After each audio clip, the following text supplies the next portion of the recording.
कानून तो अपनी कार्रवाई करेगा, चाहे कोई हो, चाहे आप हो या मैं हूँ। जो कानून तोड़ेगा उसके खिलाफ कार्रवाई होगी। कोई कोई अपने आप को समझे कि मैं कुछ भी बोल दूँ और कानून से ऊपर तो कोई नहीं हो सकता। कानून तो हर जगह कार्य, और हमें तो इसकी प्रशंसा करनी चाहिए कि कानून सबके लिए बराबर है, चाहे कोई हो। नहीं, उनका कहना है कि कस्टडी के दौरान उसको उसके परिवार, उसकी बहनों के ऊपर धमकियाँ दी गई। अब कहने में कोई कुछ भी गए, पर कानून अपनी कार्रवाई करता है। और देखिए, ये बात तो मान के चलिए कि भजन लाल शर्मा जी की सरकार में कानून व्यवस्था राजस्थान में अच्छी हुई है। और आप ये देखिए, पिछले 1.5 साल में एक भी पेपर लीक की राजस्थान में घटना नहीं हुई है। एक समय वो था तो 5 साल पिछले कांग्रेस सरकार में पेपर लीक से युवाओं के साथ खिलवाड़ हुआ। इस 1.5 साल में भजन लाल शर्मा जी की सरकार में एक भी पेपर लीक नहीं होना, ये संदेश जाता है कि सरकार किस तरह कानून व्यवस्था और युवाओं और आम आदमी के प्रति किस तरह सजग है। सर, आरएस भर्ती को लेकर लोगों ने डेट बढ़ाने की, जो अभ्यर्थियों ने डेट बढ़ाने की मांग की थी, उसको लेकर 2 डिप्टी सीएम और 40 विधायकों ने लेटर भी लिखा था, पर वो डेट नहीं बढ़ी। क्या वो वजह रही है? अब इस विषय का तो मैं बोलने का मेरे को क्या बात। सर, आज आपने यहाँ पर विभागीय अधिकारियों के साथ में, जनप्रतिनिधियों के साथ में मीटिंग ली है। क्या दिशा निर्देश दिए, क्या कमियाँ मिली है और क्या अधिकारियों को आपने गाइडेंस दी? देखिए, माननीय मुख्यमंत्री जी के निर्देश अनुसार माननीय मुख्यमंत्री जी का जब से सरकार गठन हुई तब से सबसे बड़ा उद्देश्य कि अंतिम छोर पे जो बैठा व्यक्ति है उसका सरकारी योजनाओं का ज़्यादा से ज़्यादा लाभ पहुंचे। उसी कड़ी में माननीय मुख्यमंत्री श्री भजन लाल जी शर्मा जी द्वारा पोर्टल 26 जनवरी से खोला गया, जिससे आज दिनांक तक लगभग 45 लाख से ऊपर खाद्य सुरक्षा में नए लाभार्थियों को जोड़ा जा चुका है पिछले 5 माह में।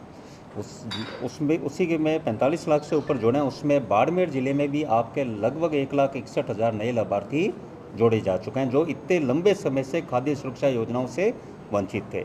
साथ में माननीय मुख्यमंत्री के द्वारा निर्देश अनुसार गिव अप कैंपेन भी शुरू किया गया, जो माननीय प्रधानमंत्री जी के गिव अप सिलेंडर से प्रेरित होकर राजस्थान में शुरू किया गया, जिसमें खाद्य सुरक्षा लाभार्थी में जो सक्षम लोग हो चुके हैं वो अपना स्वेच्छा से लाभ छोड़ें। और मुझे आपको बताते बड़ा हर्ष है कि आज के दिनांक में लगभग 22 लाख के आसपास खाद्य सुरक्षा लाभार्थियों ने स्वेच्छा से इसकी योजना से अपना नाम वापस लिया, जिससे राजस्थान सरकार को लगभग 410 करोड़ की राजस्व की बचत। 47,000 के आसपास लाभार्थियों ने खाद्य सुरक्षा योजना में अपने स्वेच्छा से अपना नाम लिया है, हटाया है। तो ये बड़े समय से सब आम जन की मांग रही थी खाद्य सुरक्षा पोर्टल खोलने की और सबके नाम जोड़ने की। तो ये प्रक्रिया के हम उस चरण में है कि हमारा ये है कि 31 अगस्त तक गिव अप कैंपेन के माध्यम से सबको प्रेरित और करें कि जो सक्षम लोग हैं, अब जिन सक्षम लोगों ने छोड़ा तभी तो इतने सारे लोग नए लाभार्थी जुड़े।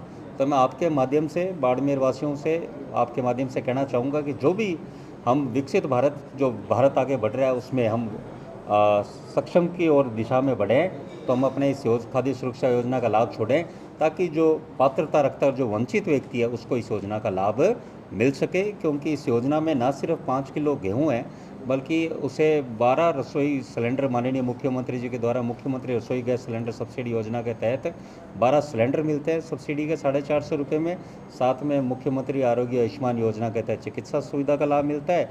और साथ में मुख्यमंत्री सुरक्षा दुर्घटना बीमा योजना में कल को किसी की अकस्मात दुर्घटना में कोई मृत्यु होती है तो 5 लाख की राशि मिलती है।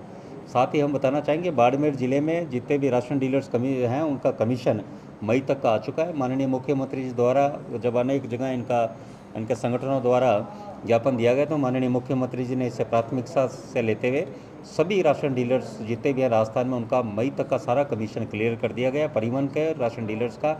और साथ में बाड़मेर में जितनी कुछ नई दुकानों का आवंटन की प्रक्रिया शुरू करी, और जितनी भी रिक्त दुकानें, उचित मूल्य की दुकान बाड़मेर में जो रिक्त रही है, उन सब के लिए वैकेंसी जारी करके जो भी है सारी की सारी रिक्त दुकानें अगले 2 माह में भर दी जाएगी, जिससे वो क्षेत्रवासियों को भी सुविधा मिलेगी और साथ में नए लोगों को रोजगार भी प्राप्त होगा। सर, इस तरीके की कई जगह से शिकायतें आती है कि जो ई मित्र संचालक है या नाम जोड़ने के लिए जो अप्लाई करते हैं उसमें कई जगह देरियाँ होती है, कई जगह पैसे लेने की शिकायत आती है, उसको लेके कैसे पारदर्शिता? देखिए, हमारे विभाग की वेबसाइट है, पोर्टल है, वो सारे टाइम चालू है। उसमें स्वयं जाकर आप अपना दर्ज करा सकते हैं, आवेदन कर सकते हैं। उसमें आप आवेदन भी कर सकते हैं, गिव अप भी कर सकते हैं। अब तो टेक्नोलॉजी का ज़माना है। और बाड़मेर ज़िले में भी हम देख रहे हैं आप जिस तरह जागरूक है, आपकी जागरूकता तो हम बीकानेर में भी प्रशंसा करते हैं। तो यहाँ तो जागरूकता आप लोगों की और फैलाई, और आप जैसे जागरूक पत्रकार हैं तो ये समय समय पर इस तरह की बात आ रही है, तो इस बार पहले से काफ़ी कम ये हुआ है, ये बात आपकी सही है। कुछ जगह ये शिकायतें रही है, पर इस तरह की कोई शिकायत हमारे पास आती है तो हम कठोर कार्रवाई का निर्देश देते हैं, पर लोग लिखित में नहीं देते इस बात का। बल्कि ये जरूर पर यह बात अवश्य है कि इस बार ऐसी शिकायतें बहुत कम रही। सर किरूट जी, खाद और बीज को लेकर, मिलावट को लेकर हर जिले में जा रहे हैं, वहाँ भ्रष्टाचार भी आ रहा है और नकली जो खाद बीज वो भी पकड़ में आ रहा है, उसको लेकर आप क्या कहोगे? देखिए, ये तो अच्छा अभियान माननीय मंत्री जी द्वारा, कृषि मंत्री जी द्वारा किया जा रहा है। इसमें तो जिस तरह का कहीं भी मिलावट की कोई चीज़ है, सरकार वैसे ही सकता है। और हमारे माननीय मुख्यमंत्री जी द्वारा तो पहले दिन से ही जीरो टॉलरेंस की नीति टुवर्ड्स इस तरह की है, भ्रष्टाचार मिलावट के खिलाफ मुख्यमंत्री जी का निर्देश है।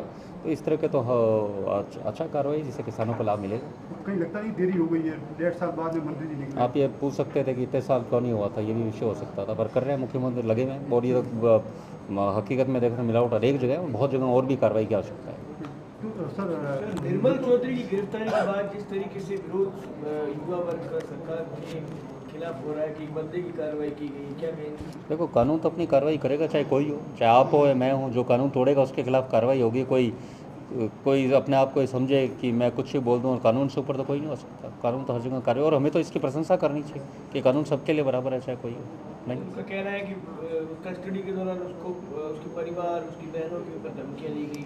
अब कहने में कोई कुछ भी गए, पर कानून अपनी कार्रवाई करता है। और देखिए, ये बात तो मान के चलिए कि भजनलाल शर्मा जी की सरकार में कानून व्यवस्था राजस्थान में अच्छी हुई है। और आप ये देखिए, पिछले 1.5 साल में एक भी पेपर लीक की राजस्थान में घटना नहीं है। एक समय वो था तो 5 साल पिछले कांग्रेस सरकार में पेपर लीक से युवाओं के साथ खिलवाड़ हुआ। इस 1.5 साल में भजनलाल शर्मा जी की सरकार में एक भी पेपर लीक नहीं होना, ये संदेश जाता है कि सरकार किस तरह कानून व्यवस्था और युवाओं और आम आदमी के प्रति किस तरह सजग है। सर आरएस भर्ती को लेकर लोगों ने डेट बढ़ाने की, जो अभ्यर्थियों ने डेट बढ़ाने की मांग की थी, उसको लेकर 2 डिप्टी सीएम और 40 विधायकों ने लेटर भी लिखा था, पर वो डेट नहीं बढ़ी। क्या वो वजह रही है? अब इस विषय का तो मैं बोलने का मेरे को क्या बात, इस विषय में क्या भाजपा बात ने लगातार सरकार ने वैसे भी एग्ज़ाम का, वैसे भी मेरा एक विषय है कि एग्ज़ाम की डेट का हम भी छात्र रहे, हर छात्र चाहता है एग्ज़ाम की डेट आगे बढ़े। और वैसे प्रैक्टिकली उससे कोई फ़र्क नहीं पड़ता नंबरों में। हम भी चाहते थे डेट, कई बार एग्ज़ाम आगे भी हुए। वैसे एक छात्र के रूप में मैं कह रहा हूँ, जब हम पढ़े। सर एसआई भर्ती को लेकर हनुमान बेनीवाल धरने पे बैठे हैं और रद्द को लेकर, और हनुमान बेनीवाल बार मेरे ख्याल से कोर्ट में है ये मामला, तो इसलिए मेरा कहना उचित नहीं है। इसमें भी कोर्ट में विचाराधीन, इसमें मेरा बोलना उचित नहीं है।